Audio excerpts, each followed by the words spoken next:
Hey everybody, in the Pacific Northwest, the gophers get pretty active in the springtime. So today I'm going to show you how I use 18-inch spikes in order to install these gopher repellents. I ended up buying as many spikes as I need to in order to about be the same size, the thickness of the shaft of these sonic deterrents. So in this particular case, I use 3 of them. We're going to get started by pounding in the first spike and make sure that it's as deep as it needs to be in order for the deterrent to fit into the ground. Next, we'll follow with the second spike right up next to the first spike. We'll get that one started and also pound that one into the ground.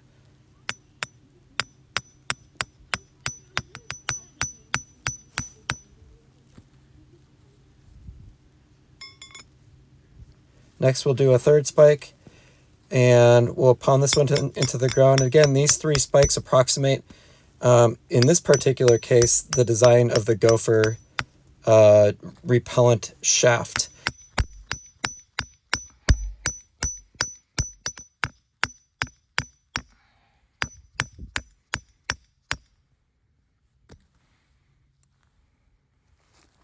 Okay, so now that I have these things in the ground and they're all lined up and as deep as I need them to be, you'll need something to help you pull these out. And in this particular case, I'm using a tie down from holiday decorations, which fits perfectly into the holes in the side of these spikes. You may use a nail or something else you have around, or when you're buying the spikes, you may want to find something to also fit into that hole so that you can use to leverage to pull out of the ground.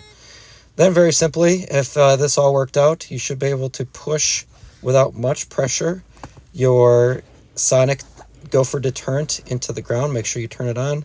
Follow the instructions on that. Let's finish this installation by pushing the dirt back around the gopher deterrent. And then you should be done. So now we move on to a much larger gopher deterrent, and this thing is very big. I ended up needing 6 spikes in order to approximate the same thickness of this gopher deterrent, and so that was kind of a challenge. So I have all 6 here, and I want to make sure I actually took this thing to the store and wanted to make sure that I bought enough spikes to approximate the thickness of this gopher deterrent cylinder. So here we go. We got 6 of them in here. I'm going to start with the center one and pound it into the ground. Again, it's important that you go as deep as you need to in order to make sure that the sonic gopher repellent can fit into the ground without too much force. So here I am checking as well the depth that the spike needs to go in order for that cylinder to fit into the ground, and making sure again on the first one that I'm going deep enough. With the first spike in the ground, we're going to surround the first spike with the other 5. So we're going to carefully pound in each of these spikes in a circle around the first spike, about the same depth that I checked against the cylinder.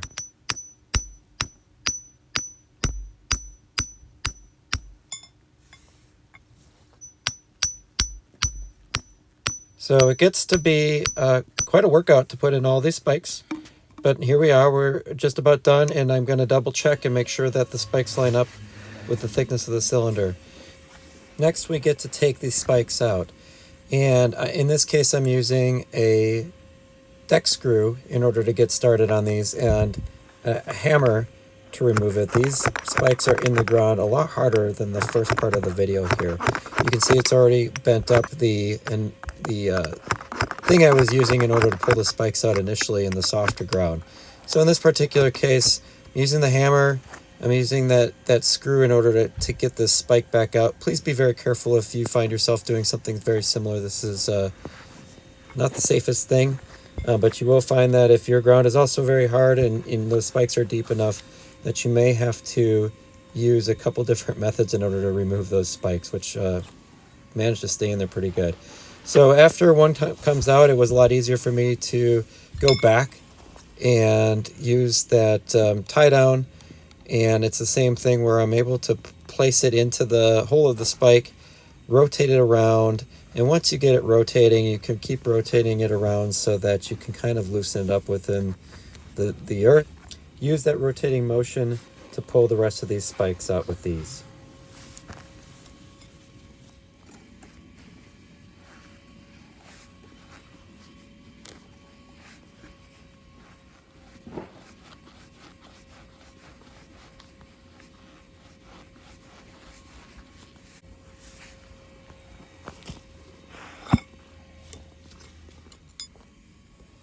So we're going to remove the last spike, the first one that we put in, with the same rotating motion to get to that out.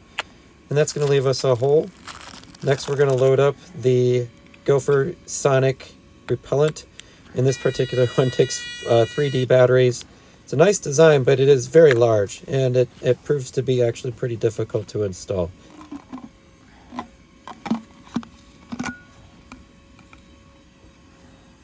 Let's screw the top back onto this one and see if it fits. So we're going to attempt to put it in, and that's as far as it goes in by just placing it. I'm going to put a little bit of pressure. Be very careful if you're going to try this. Well, this doesn't work, and I actually need to make the hole bigger. So I first try to put the spike in and make a little bit more room by twisting the spike around, moving the dirt around.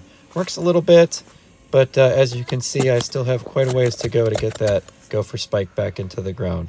So I resort back to something that I've used in the past, which is a railing, a very large dowel.